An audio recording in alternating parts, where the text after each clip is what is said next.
আচ্ছা, জীবনে কখনো কোনো মৃত ব্যক্তিকে গোসল করিয়েছেন?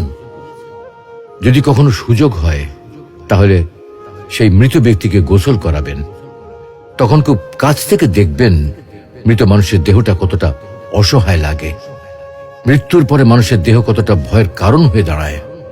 সুযোগ পেলে রাতে লাশটা পাহারা দেবেন, তখন বুঝতে পারবেন প্রিয় মানুষটার লাশ রাতের বেলায় আপনার কাছে কতটা অদ্ভুত লাগে, কতটা ভয়ের কারণ হয়ে ওঠে, কতটা আতঙ্কের কারণ হয়ে যায়।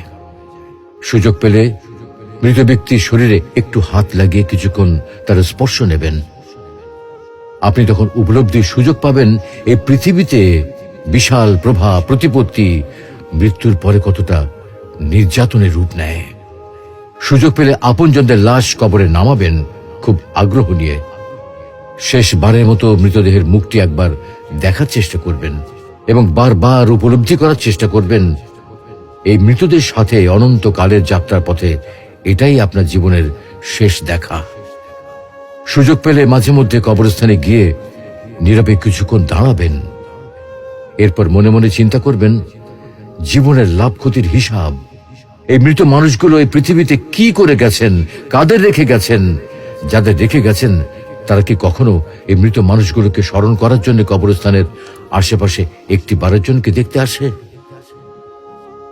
আমাদের জীবনটা বড় অদ্ভুত, বৈচিত্র্যময়।